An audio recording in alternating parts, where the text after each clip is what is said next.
Hey everyone, I'm Aaron Porras, and thanks for joining us for ILTV's weekly program, One-on-One with Alan Dershowitz. We want to give you, our viewers, the chance to have your questions answered by Professor Dershowitz, one of America's greatest legal minds. He's a leading expert on criminal and constitutional law, civil liberties, and the Arab-Israeli conflict. And today, we have a special edition of the show where we recapture the finest moments in commentary, bringing you the best of One-on-One with Alan Dershowitz. Well, we are truly delighted to have as today's special guest, Tzachi Hanegbi, Israel's Minister of Regional Cooperation, and one of the Knesset's two most senior members with over 30 years in our parliament. He has served in virtually every major cabinet position, such as the Minister for Internal Security, Minister of Health, Justice, Minister of Environment, Transportation, and he has been the chairman of the Knesset's most important committees, such as Foreign Affairs and Defense. He is known as one of the most influential cabinet members, with close ties to Prime Minister Netanyahu, and he routinely represents Israel in the world, both in the media and on diplomatic levels. And he is the proud son of two of Israel's legendary heroes, Geula Cohen and Emmanuel Hanegbi, who were prominent members of the Lehi Underground. In his earlier life, he served as a paratrooper and is married to Randy, who immigrated from the United States to Israel, and together they have 4 sons. Well, welcome, and it is an honor to have you, sir. Thank you. We say once a paratrooper, always a paratrooper. Oh, there you go. There you go. So let's get started. Our first topic and most explosive subject in Israel today is the discovery of the attack tunnels built by Hezbollah at several locations along Israel's northern border with Lebanon. These tunnels extend into Israel's sovereign territory and pose a deadly threat to our civilian population. And coupled with some 120,000 surface-to-surface rockets, it is indeed the latest threat that Israel has been forced to deal with. And this, of course, led to the launching of the IDF recent operation, Northern Shield. So, Tzachi, can you walk us through the current situation? Who are the players and what's at stake? Yes, of course. 2 days ago, in the middle of the night, we began Operation Northern Shield. Very, very secret operation that we worked to exercise for several years, but it was time to make it open, to make it a public knowledge. And the Israeli units now are working very hard, 24/7, to track down, to locate and eliminate all the Hezbollah terror attacks that were built in investment of Iranian funding for several years. Hundreds of millions of dollars were invested in order to allow the Hezbollah commando units, special units, to penetrate underneath the Israeli-Lebanese border and go into villages, massacre civilians, and take over army outposts. And thank God we found out that we have the capability to destroy them. This is what we are doing. Of course, the major player is Nasrallah, Hezbollah. And we didn't have any idea, and we still don't have any idea whether they will escalate the situation when they are learning now that the most strategic weapon, the most strategic surprise for the next war was revealed and is being now destroyed.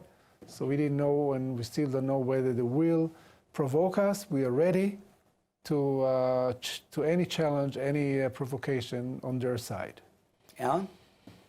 Yes. Well, it's amazing that the world hasn't reacted with more outrage at the discovery of these tunnels. They are clearly war crimes.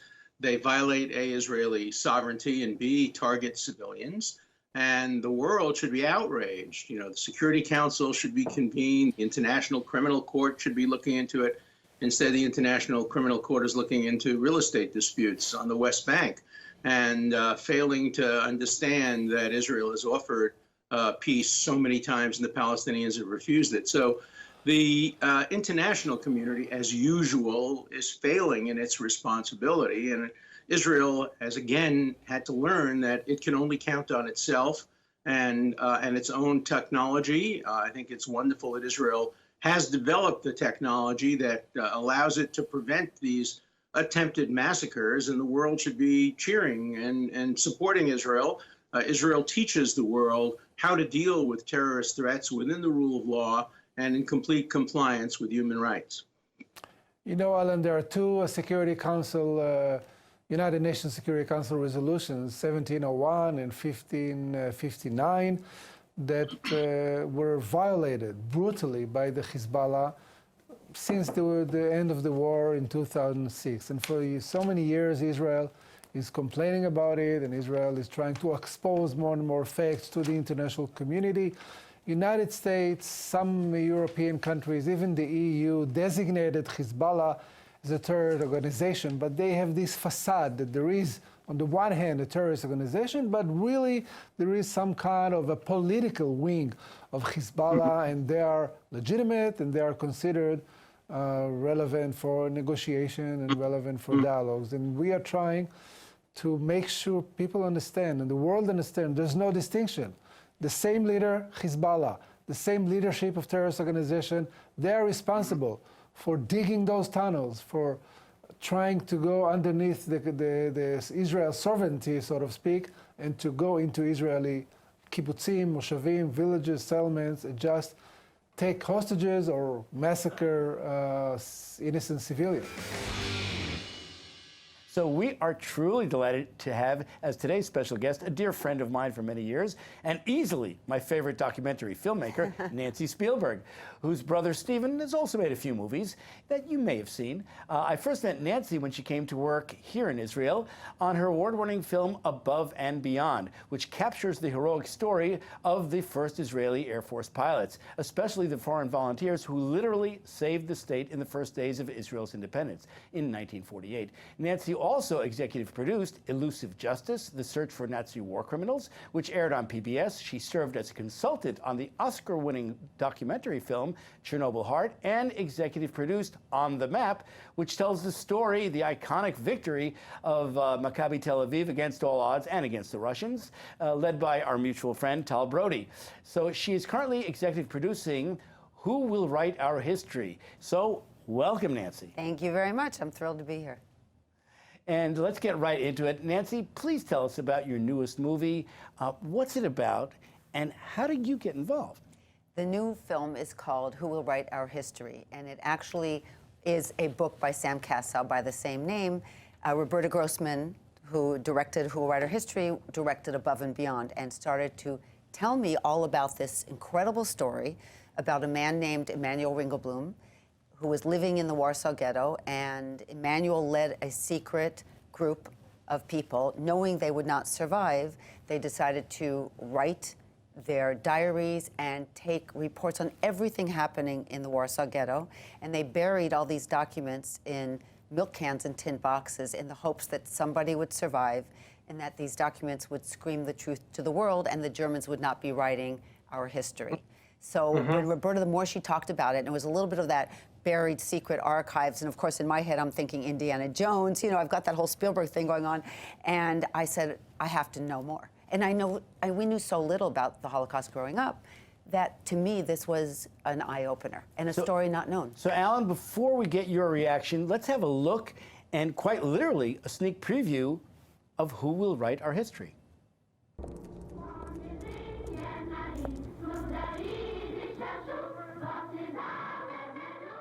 Somewhere, years ago, there was a mother who knew that her son was the cleverest, the most talented, the most beautiful. And now the brightest and most beautiful child in the world lies in a strange street. And his name isn't even known. We should have seen the worst coming. But we did not want to know the truth. We did not want to see it. Does the world know about our suffering? Emanuel Ringelblum understood that he had a story to tell, and it was the most important story he would ever have to tell. Almost all the photography that we have was taken by the German propaganda unit. Will the Germans write our history, or will we write our history?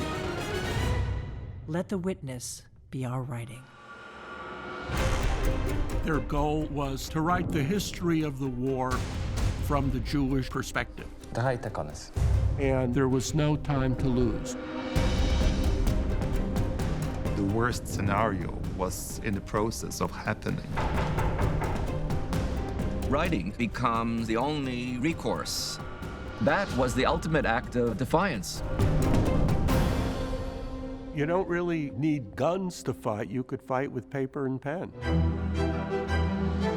This is what made this collection of documents so absolutely unique. One thing is clear to all of us.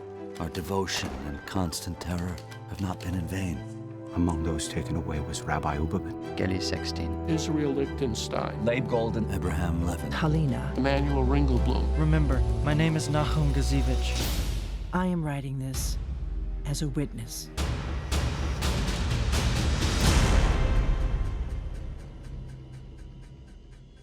So, Alan, what's your reaction? Well, wow, is my reaction. You know, I have been following the Ringelblum episode for many years. When I was a young man, I read the Ringelblum diaries, and I was totally, totally blown away by the determination of this historian to preserve history. And then there was a family connection. My family name is Ringel, and there are some in the family who think that the original name may have been the same as Ringelblum's, and you know, maybe we're related, who knows? The idea that these men, knowing that they were doomed, would decide that history was so important and that who tells the history is so important. And they buried these things, and I know the whole story, and it's just remarkable. Reading the episodes, reading about it as I did even as a young man, inspired me. And so now many, many more millions of people will be able to see the film and be as inspired or more inspired than I was as a young man to look at the bravery. You know, we hear so many false stories of the Holocaust, people going like sheep, not fighting back. The true story of the Holocaust has to be told by people who were there. And here we have an amazing account by people who were actually there and suffered and ultimately perished in the Holocaust itself. So thank you so much for producing this film. It's such an important part of our history. Thank you. We'd like to start with a quick video question from Ariel, who's currently studying at the IDC, the Interdisciplinary Center in Herzliya, but she hails from Los Angeles. So let's hear her question. Hi, Alan. My name is Ariel Baltzell, and I'm from Los Angeles, California. I'm following the recent developments in the Mueller investigations.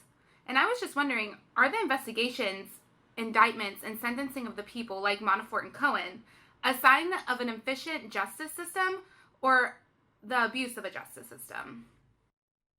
Well, reasonable people disagree about this. I've been very controversial because I'm a consistent, neutral civil libertarian. I spoke up when Nixon was impeached to make sure he was given due process, when Bill Clinton was impeached to give him due process, and I speak up when there's a denial of due process in the Donald Trump case, even though I was a strong Hillary Clinton supporter and voted against Donald Trump.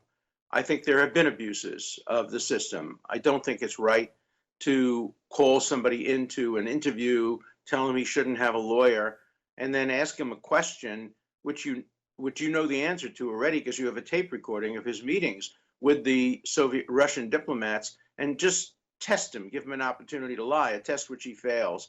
But I don't like that form of prosecutorial tactics. And so I've been critical. I think there have been denials of due process. Look, there have also been a lot of guilty people who have committed perjury, who have had problems of financial fraud, and I wish it had been left to the U.S. attorney's offices. I don't think we needed a special counsel. A special counsel poses special problems because it comes in with a target on the back of somebody, and prosecutors shouldn't be targeting people. They should be trying to uncover past crimes. In this case, many of the crimes were crimes that were committed after the special counsel was appointed, perjury and the like, or crimes that have no relationship to the mandate of the special counsel. So I've been critical, and I've also been critical of the efforts by the police in Israel to try to target Benjamin and Sarah Netanyahu. I don't think that some of those processes have been fair, but I have great faith in Attorney General Mandelblit, and I hope and think he will come to the right decision. Well, Professor, we seem to be living, as the Chinese curse goes, in interesting times, very interesting times indeed, with the fall of the Israeli government and the call for new elections here. We also have the shutdown of the United States government, a jittery world stock market, and other developments which we'll get to. So to put all this into perspective, we can think of absolutely nobody better than Ambassador Danny Gillerman, who has graciously agreed to join you as your special guest today. So, Ambassador Gillerman, first of all, welcome to the show. Thank you, and it's a great privilege and a great honor for me to be on with Alan. And Alan, before we even start the dialogue, I cannot start without thanking you, not only for being such a committed and passionate friend for Israel, which you are probably the best friend we have, and also the most effective one, but also for being a very good friend to me when I was at the UN. I consulted you many times. I really was privileged to get your wisdom and your experience. We worked together quite closely on passing the International Holocaust Remembrance Day resolution, which wasn't easy. So I just want the viewers to know that if there's anything good I achieved at the UN, it was with your help. And if I made any mistakes, it's because I did not consult you. Well, thank you so much. And you're one of the reasons that, as you know, I turned down the invitation to become Israel's ambassador to the UN, because I said there are better Israelis, and you were the best. I mean, you were a sensational spokesperson for the best of Israel. And it was always a pleasure and an honor to work with you, because you stand for what Israel stands for in every possible way. You're the kind of person that makes us as American Zionists proud to be associated with Israel. Well, thank you. Coming from you, this is the ultimate compliment. So let me put this in perspective for our viewers who are not so familiar with the ambassador. Ambassador Gillerman distinguished himself as Israel's representative at the United Nations from 2003 to 2008, and he was elected to serve as the vice president of the General Assembly in 2005, and he was the first Israeli to do so since Abba Eban did that in the 1950s. He is widely recognized as one of Israel's leading businessmen, serving today as Israeli chairman of the Blackstone Group, the world's largest private equity fund. Ambassador Gillerman has also served as CEO of several companies and banks and chairman of the Federation of the Israeli Chamber of Commerce and the U.S.-Israel Chamber of Commerce. He's married to Janice, and together they have 2 children and 8 grandchildren. So let's get down to business here. Ambassador Gillerman, can you walk us through the developments that led to the Knesset voting to dissolve itself? The numbers are indeed very interesting, with the first poll showing the Likud holding fast as the leading party with over 30 seats. Yet an equally interesting finding showed that over 50% of Israelis preferred another candidate instead of Benjamin Netanyahu as the prime minister. So we also have the specter of the investigations into allegations against him. So what can we expect to see over the next 3 months before the April 9th election date? Well, first of all, the spectacle we're seeing today makes me very envious of the American political system. You know, to have a country where elections are held every 4 years at exactly the same time on a Tuesday. I believe it's the first Tuesday in November. The inauguration happening every 4 years in January. That's, you know, when you look at, not just in Israel, you look at the rest of the world, you look at the mess in Great Britain, which is one of the world's greatest democracies, but also with us. I can't remember an Israeli government that finished its term. And there's always real reasons and excuses. What led to the dissolvement of this government is, first of all, when the Minister of Defense, Lieberman, left, he left the coalition with 61 votes. We have 120 members of parliament. It means a 1-vote majority. I think that President Trump is finding it sometimes difficult in the Senate with a 2-vote majority. Benjamin Netanyahu, Bibi Netanyahu, found it very difficult to rule with a 1-vote majority where every member of parliament can overthrow the government. Beyond that, there was a lot of dissatisfaction already among some of the coalition partners. They were all vying for positions. They felt the elections were getting near, so they were electioning and preaching to their base rather than doing their job. And I think also, possibly in the mind of Bibi, there were the ongoing investigations and the looming danger of indictments, and he may have maybe taken into consideration that it may be better for him to have the elections before hopefully before the indictments, if there will be indictments, so that the Attorney General will find it very difficult to indict a prime minister who's been elected, as he probably will be, by an overwhelming majority of the Israeli public. Alan? It's so interesting that the grass is always greener on the other side. I would tell you that most Americans today envy the Israeli legal system, because so many Americans would say that if we had the parliamentary system today, the Trump government would fall. His popularity has decreased. His negatives have increased tremendously. His decision to pull out of Syria is very, very unpopular. The stock market fluctuations are daunting. And many Americans say, why do we have to wait 4 years? And that's why people are talking about impeachment or the 25th Amendment. As you probably know, I've written a book against impeaching the president, and I don't think the 25th Amendment is applicable. But there are virtues and vices in having to wait 4 years when you have a president who is as controversial as this. On balance, I think our system has more security and more predictability than the Israeli system. But, you know, systems are built indigenously on the basis of what the people want. Israel is a divided country where you have so many political parties, so many different points of view. In America, we have two parties, but within the two parties, we have so many factions: the Democratic Party, the hard left, anti-Israel, anti-Semitic faction of the hard left, and then you have the center left, and then you have within the Republican Party, the Tea Party, and others on the extreme right. You have the old Rockefeller Republicans. So we have a multi-party system too, but it's disguised as a two-party system. But during primary season, the multiplicity of views always come out. Look, we have two great democracies, America and Israel. They have much more in common than they have differences. And it's so important for the American-Israeli relationship to maintain itself. And, you know, Israel is doing so great economically. You are an example of that, somebody who does good and does well at the same time, who promotes the Israeli technology section and the Israeli economy and brings it to market in the United States. The positives are far, far better than the negatives in terms of both countries. Both countries, democracy will thrive and survive. And you can't say that about that many other countries in the world today. All right, that wraps up this edition of One-on-One with Alan Dershowitz. If you'd like Professor Dershowitz to answer your questions, please go to ILTV.tv or our Facebook page and submit them. We'll see you again next week.